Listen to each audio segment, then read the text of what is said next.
எப்படியும் அந்த வீடியோ ஆரம்பத்தில் இந்த விசுவல்ஸ் தான் வரும்னு நான் நினைக்கிறேன். இந்த லாக் உடச்சி உள்ளே போயிட்டாங்க.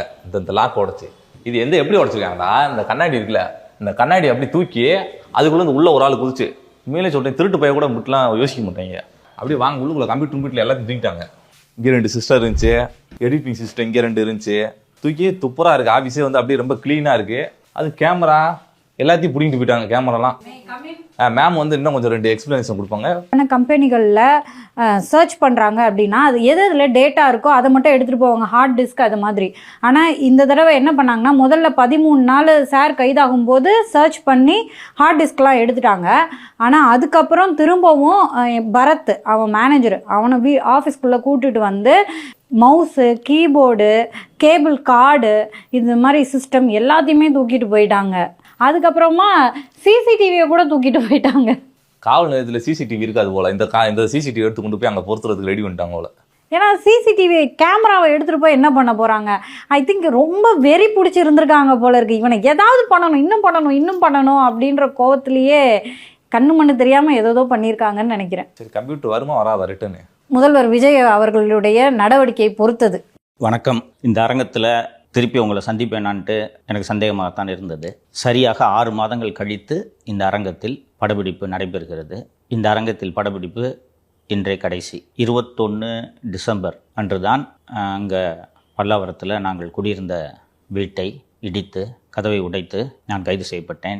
இந்த அலுவலகத்தில் சோதனை நடைபெற்றது. சோதனை நடைபெற்று பறிமுதல் எல்லாம் பண்ணாங்கன்றதெல்லாம் தெரியும். அதோடு நான் சிறைக்கு போயிட்டேன். அதுக்கப்புறம் இந்த ஆஃபீஸை சீல் வச்சிட்டாங்க.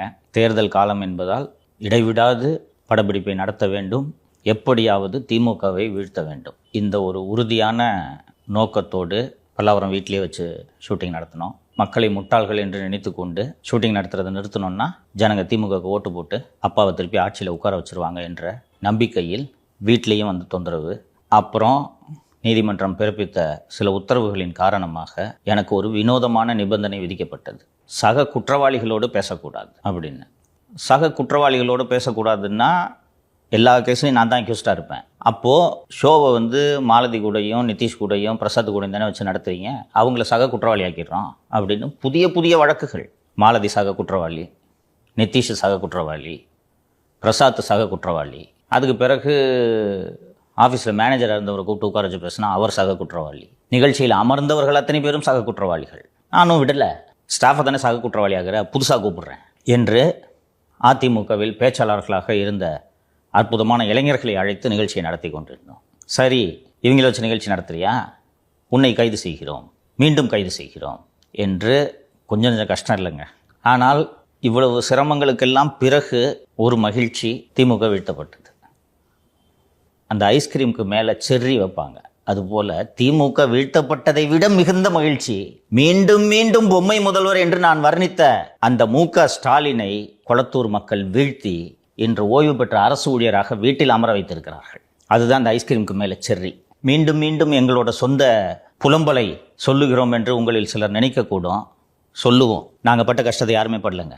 இன்றைக்கி எனக்கு திமுகவை வீழ்த்தி இன்றைக்கி புலம்பிக்கிட்டு இருக்காங்க. விஜய் முதல்வர் நாட்காலியில் அமர்ந்ததை பொறுக்க முடியவில்லை, தயிக்கிறார்கள். காலை முதல் மாலை வரை புலம்பி தீர்க்கிறார்கள். அதுவும் விஜய் அவர்கள் சட்டப்பேரவையில் அப்பாவை காணான்னு ஒரு வார்த்தை சொன்ன உடனே வெந்த புண்ணில் மிளகாய் பொடியை தேய்த்தது போல துடிக்கிறார்கள். அந்த திமுகவின் மாபெரும் தோல்வியில் நாங்கள் ஒரு பெரும்பங்கு ஆற்றி இருக்கிறோம் என்று நான் பெருமையோடு இந்த தருணத்திலே பதிவு செய்து கொள்கிறேன். திமுகவோட தோல்வியில் அதிமுக வகித்த பங்கை விட, பாரதிய ஜனதா கட்சி வகித்த பங்கை விட, அத்தனை எதிர்க்கட்சிகளும் சேர்ந்து வகித்த பங்கை விட சவுக்கு மீடியா மிகப்பெரிய பங்காற்றி இருக்கிறது என்று நான் நம்புகிறேன். ஏன் இவ்வளவு பெருமையோடு நான் இதை சொல்றேன்னா, எதிர்க்கட்சிகள் தங்கள் வேலைகளை சரிவர செய்யவில்லை என்பதுதான் உண்மை. 52 ஆண்டு கால வரலாறு என்று சொல்லிக்கொள்ளும் அண்ணா திராவிட முன்னேற்ற கழகம் தன் கடமையை சரிவர செய்ய தவறியது. சேலத்தை விட்டு வெளில வர மாட்டார். ஒரு சேலம் மாவட்ட செயலாளர் எப்படி நடந்து கொள்வாரோ அப்படித்தான் திரு பழனிசாமி நடந்து கொண்டார். பாரதிய ஜனதா கட்சியின் செயல்பாடுகளும் மெச்சத்தகுந்த வகையில் இல்லை. அதனால்தான் மக்கள் அவர்களை நிராகரித்தார்கள் என்பதை நாம் மறந்துவிடக்கூடாது. ஸோ நாங்கள் பண்ண எதிர்க்கட்சி வேலையை, வழக்கமாக ஆளுங்கட்சி எதிர்க்கட்சிகள் மீது தான் வழக்கு போடும். ஆனால் வினோதமாக அண்ணா திராவிட முன்னேற்ற கழக பொதுச் செயலாளர் முதல் அண்ணா திராவிட முன்னேற்ற கழகத்தின் கடைகோடி தொண்டன் வரை நாங்கள் சந்தித்தது போன்ற எதிர்ப்பை, அழுத்தத்தை, அராஜகங்களை, அடக்குமுறைகளை ஒருவரும் சந்திக்கவில்லை. 60 வழக்குங்க எம்எல்ஏ, இன்னும் தெரியல 60. நான் ஒரு உத்தேசமான கணக்காக தான் சொல்கிறேன். நேற்று ஒரு புதிய வழக்கை கண்டுபிடித்தேன். மாலதி மீது 15 வழக்குகள், பிரசாத் மீது ஒரு 10 இருக்குமாப்பா, இருக்கும். நிதிஷ் மீது 15 வழக்குகள். வழக்கு போடுறாங்க, சிறைக்கு போகிறோம், ஜாமீனில் வெளியில் வர்றோம், நிம்மதி விட மாட்டாங்க. அடுத்த வழக்கு. யோசிச்சு பாருங்க, இவன் ரொம்ப ஏழை பின்புலத்திலிருந்து வந்தவன், இன்னும் குடும்பம் வறுமையில் தான் இருக்குது. இவனுக்கு மிகப்பெரிய சொத்து அந்த பைக்கு. அவங்க அப்பா ஊர்லேருந்து ஃபோன் பண்ணி பைக்கை தொடச்சி வச்சியாப்பான்னு கேட்பாரப்பா. ஏன்னா இவங்களோட மிகப்பெரிய ப்ராப்பர்ட்டி. அந்த ஏழை நடுத்தர வர்க்கத்தினருக்கு அந்த ஒரு மோட்டார் சைக்கிள் கனவு தான். நானும் ஸ்கூட்டர் ஓட்டிகிட்டு தான் இருந்தேன் ஆரம்பத்தில். அந்த இருசக்கர வாகனம் அவ்வளோ ஒரு பெரிய சொத்து, ஆசையாக அதை பண்ணுவாங்க. அந்த பைக்கை தூக்கிட்டு போய் வச்சு 22 நாள். அண்ட் பலமுறை சொல்லியிருக்கிறேன், மீண்டும் சொல்லுவதில் தவறில்லை என்று நினைக்கிறேன். ஒரு எதிரி இருக்கான், அவனை பிடிக்கலன்னா பொய் வழக்கு போகிறது புரிந்து கொள்ள முடிகிறது. ஆளை வச்சு அடிப்பாங்க, கொலை செய்ய முயற்சி செய்வாங்க, அதை கூட புரிஞ்சுக்க முடியுது. எவனாவது வீட்டில் சாக்கடையும் மரத்தையும் எழுதி ஊற்றுவானாங்க? செத்தே போச்சு எங்கள் அம்மா.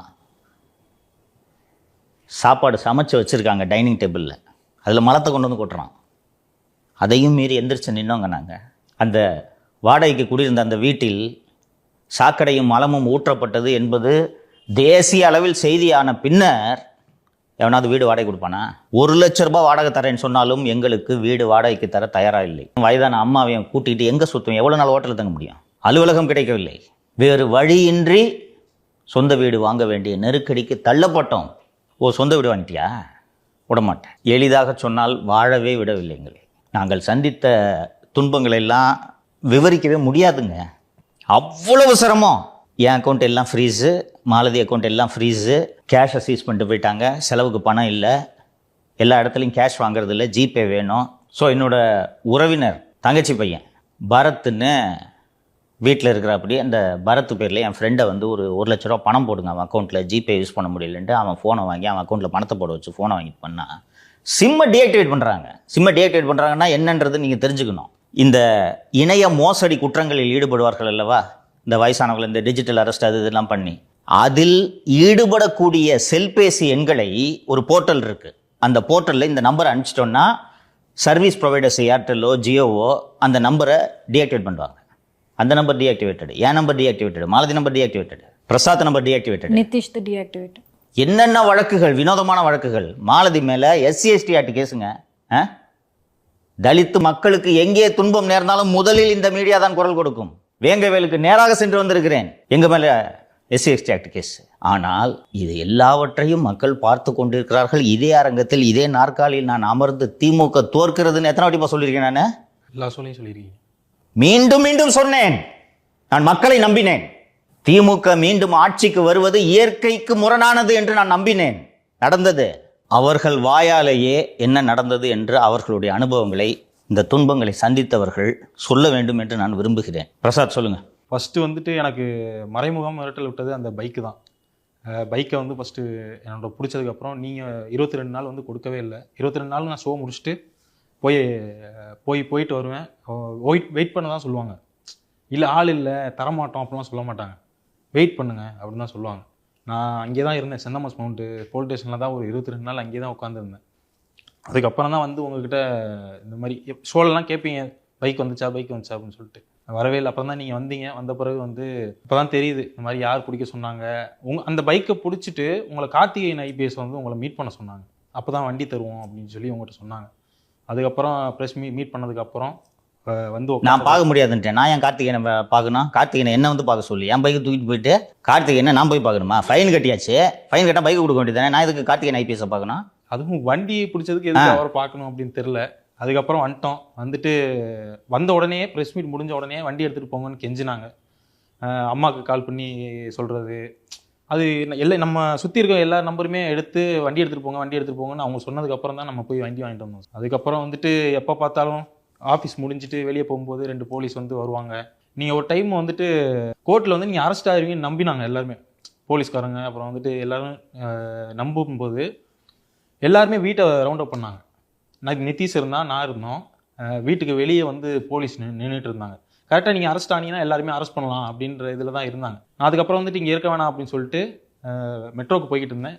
கரெக்டாக நான் வந்துட்டு அரும்பாக்கம் போகிற வரைக்குமே ஃபாலோ பண்ணிகிட்டே தான் இருந்தாங்க. நான் கரெக்டாக வந்துட்டு அவங்கள மிஸ் பண்ணிட்டு நான் வந்துட்டேன். அதுக்கப்புறம் டெய்லி ஷூட் முடிச்சுட்டு வெளியே போகும்போது வந்துட்டு போலீஸ் வர்றது, அவங்க நம்மளை பார்க்கணும்னே இந்த மாதிரி ஒன்று இப்போ பின்னாடி பின்தொடரும் அப்படின்றதுக்காகவே வந்து சுற்றிட்டே இருப்பாங்க. திடீர்னு கிராஸ் ஆகி போவாங்க. இந்த மாதிரிலாம் பண்ணிட்டு இருந்தாங்க சார். முழுசாக போலீஸோட இதில் தான் இருந்தோம்னு நினைக்கிறேன். அதுக்கப்புறம் பரத் அரெஸ்ட் ஆகிறான். பரத்தை அரெஸ்ட் ஆன பிறகு வந்து எனக்கு சம்மன் கொடுத்தாங்க. சம்மன் அட்டன் பண்ணல. ஏன்னா நம்ம அரெஸ்ட்டுக்கு தான் அவங்க சம்மன் கொடுத்தாங்க அப்படின்னு தெரிஞ்சோன்னா நான் அப்ஸ்காண்ட் ஆகிட்டேன் சார். கிட்டத்தட்ட ஒரு 90 நாள் அப்ஸ்காண்டில் தான் இருந்தேன்.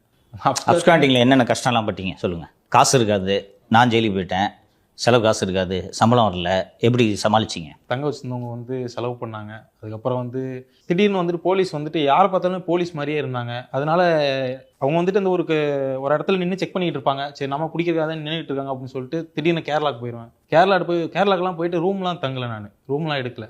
சும்மா பீச்சில் வந்து நைட்டு தூங்குறது, அந்த புல்லாம் இருக்கும்ல சார், அதில் தூங்குறது, காலைல டாய்லெட்லாம் அது அங்கேயே பப்ளிக் இதெல்லாம் இருக்கும்.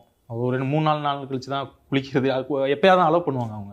அதுக்கப்புறம் அங்கேருந்து கோவாக்கு போனேன். சரி அங்கே யாருமே நமக்கு தெரியாது அப்படின்னு சொல்லிட்டு அங்கே ஒரு 10 நாள் சும்மா பீச்சில் தான் சும்மா படுத்திருப்பேன். சாப்பாடு ரொம்ப காஸ்ட்லியாக இருக்கும் அங்கே. என்ன பண்ணுறது தெரியாது. அங்கே ஃபேமஸாக பன்னுக்கு கீழே வந்து உருளைக்கிழங்கு மாதிரி ஒன்று வச்சு கொடுப்பாங்க. அதுதான் கிட்டத்தட்ட ஒரு 10 நாள் சாப்பிட்டேன்னு நினைக்கிறேன். அதுக்கப்புறம் திருப்பி நான் வந்தேன். ஃபோனே இல்லை. நான் என் கூட இருந்தவங்களை விட்டுட்டு வந்துட்டேன். அதுக்கப்புறம் என்கிட்ட ஃபோன் இல்லை. அம்மா இறந்தது கூட எனக்கு சத்தியமாக தெரியாது. அதுக்கப்புறம் தான் வேறு ஃபோன் வாங்கி சிம்மு ரொம்ப இதாக இருந்துச்சு சொல்லிட்டு காசு கையில் இருந்துச்சு செலவு பண்ணுறதுக்கு. அந்த எத்தனை நாள் இருக்க போகிறோம் அப்படின்னு எனக்கு தெரில.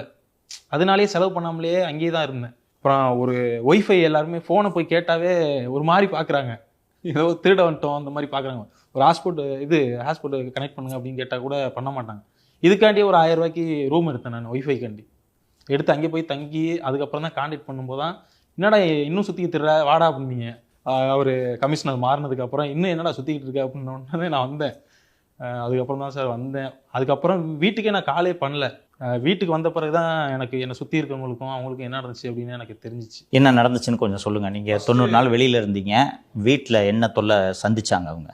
வீட்டில் அம்மா, அக்கா, அக்காவோட பொண்ணு 3 பேர் இருக்காங்க. காலைல ஒரு வீடியோ காலம் ஒரு 4 மணி இருக்கும் சார். கிட்டத்தட்ட ஒரு 6லேருந்து 7 போலீஸ் வந்து வீடை வந்து தட்டியிருக்காங்க. உமன் போலீஸ்லாம் இல்லை. உள்ளே போயிட்டு எல்லாத்தையுமே செக் பண்ணுறாங்க. அம்மாவோட பேங்க் அக்கௌண்ட்டு, அக்காவோட பேங்க் அக்கௌண்ட் இதெல்லாம் செக் பண்ணுறாங்க. ஃப்ரிட்ஜுக்குள்ளெல்லாம் போய் செக் பண்ணுறாங்க. இதெல்லாம் பண்ணிட்டு இருந்தாங்களாம். அதுக்கப்புறம் வந்துட்டு அம்மா உள்ளே இருக்காங்க. அக்காவை மட்டும் தனியாக கூட்டிகிட்டு போய் ஆம்பளை போலீஸ் லேடிஸ் யாருமே இல்லை சார். பக்கத்து வீட்லேயும் ஆள் இல்லை. வெளியே போய் அதாவது எப்படி அதை அவங்க சொல்லும்போது எனக்கு தோணுச்சு, அங்கே கூட்டி போய் அவங்கள ஏதாவது பண்ணிடுவோம் அப்படின்னு சொல்லிட்டு அம்மாவை உட்கார வச்ச மாதிரி இருந்தது. அதுக்கப்புறம் அம்மா வந்துட்டு வயசு அம்மாவுக்கு 58 ஆயிடுச்சு. அவங்கள இடிக்கிற மாதிரி போகிறது. சின்ன குழந்தை, அது ஒரு 2வது 3வது படிக்குது. அது வந்து போய் நீ தூங்கு, அதுகிட்ட ஃபோட்டோ காட்டுறது. என்னோடய ஃபோட்டோ காட்டி உங்கள் மாமா எங்கே இன்னும் ஃபோட்டோவை காட்டி அதை மிரட்டுறது. இன்னுமே அது வந்துட்டு நைட்டில் திடீர்னு எந்திரிக்கும் சார் அந்த இன்சிடெண்ட்டுக்கு அப்புறம். அதுக்கப்புறம் வந்துட்டு அக்கா கிட்ட போய் உனக்கும் உன் தம்பிக்கு ஏன் இவ்வளவு டிஃப்ரென்ஸில் இப்போ நீங்கள் ஏன் அம்மா குழந்தை பெற்றுக்கிட்டாங்க அப்படின்னு கேட்குறாங்க. எதுக்குன்னா என் கூட பிறந்த ஒருத்தவங்க இறந்துட்டாங்க. அவங்கள எமோஷ்னலாக பேசி அவங்கள கஷ்டப்படுத்துறதுக்காண்டி அதெல்லாம் கேட்டிருக்காங்க. அதுக்கப்புறம் போலீஸ் போயிட்டாங்க போல். போனதுக்கப்புறம் வந்து 2 டிஎம்கேல இருக்கிற 2 ஒன்றியத்தில் நிர்வாகி அவங்க 2 பேருமே வீட்டை சுழற்சி முறையில் கண்காணிக்க சொல்கிறது. நான் வரேனா வரலையா, அவங்க யார்கிட்ட ஃபோன் வாங்குறாங்க அப்படிலாம் பார்க்க சொல்லியிருக்காங்க. அம்மா அந்த கார்பரேஷனில் தான் ஒர்க் பண்ணுறாங்க. சும்மா ஒரு 4500 சேலரியில் அதில் தான் வேலைக்கு போயிட்டுருக்காங்க. அவங்க போகும்போது வந்து பின்னாடி நிற்கிறது. ஒரு 8 நாளில் அவங்க அந்த டீ கடை அந்த ஏரியாவில் தான் சார் சுற்றிட்டு இருந்திருக்காங்க அந்த டீம். அதுக்கப்புறம் பார்த்தா அப்பா வந்துட்டு டாஸ்மார்க்கில் வந்து சமைக்கிற வேலை செய்கிறாங்க சார். இந்த சைடிஷ்லாம் பார்ல. ஆமாம், அது சமையல் வேலை. இப்போ ரீசெண்டாக தான் போனார். காலையில் வந்துட்டு சமைப்பாங்க ஒரு 8 மணிக்கெல்லாம். வரும்போதே அவரை கூட்டிகிட்டு போயிட்டாங்க இனோவா காரில். கிட்டத்தட்ட கோயம்புத்தூரில் இருக்கார். கோயம்புத்தூர்லேருந்து ஒரு 53 கிலோமீட்டர் வந்து ஹைவேஸில் கூட்டிகிட்டு போய் உட்கார வச்சுருக்காங்க. எந்த கேள்வி எதுவுமே கேட்கல. காலைல 8 மணிக்கு கூட்டிகிட்டு போயிருக்காங்க. ஒரு கரெக்டாக ஒரு 6 மணிக்கு தான் பேசவே ஆரம்பிச்சிருக்காங்க. பேசவே இல்லை, அதே உட்கார வச்சுருந்துருக்காங்க. ஒரு 2 லிட்டர் தண்ணி மட்டும் வாங்கி கொடுத்துருக்காங்களாம். அதை எங்கள் அப்பா காலி பண்ணிட்டேன் அப்படின்னு சொன்னார். அவர்கிட்ட வந்துட்டு உங்கள் பையன் வந்துட்டு லவ் பண்ணுறான், உன் பையன் தப்பு பண்ணுறான், அவன் பையன் வந்து மோசமான அப்படி இப்படிலாம் பேசியிருக்காங்க. அப்பா வந்து கேரளா பின்புலத்தில் இருந்தவர். அவருக்கு தமிழோ இங்கே இருக்க போலீஸ் எல்லாம் பழக்கமே இல்லை. அவருக்கு தமிழையும் இதையுமே ஒரு மாதிரி மிக்ஸ் பண்ணி தான் பேசுவார். அவருக்கு சாப்பாடெல்லாம் வாங்கி கொடுக்காம அவருக்கு எல்லா ப்ராப்ளமும் இருக்குது சார். சுகரு, பிபி, கொலஸ்ட்ராலு, இந்த மாதிரி எல்லா பிரச்சனையுமே அவருக்கு எமோஷனல். டேப்லெட் இல்லாமல் இருக்க முடியாது. அன்னைக்கு ஃபுல்லாக அவர் போடாமல் இப்போ வரைக்குமே கஷ்டப்பட்டுட்டு தான் இருக்காரு. அன்னைக்கு அந்த ஒரு நாள்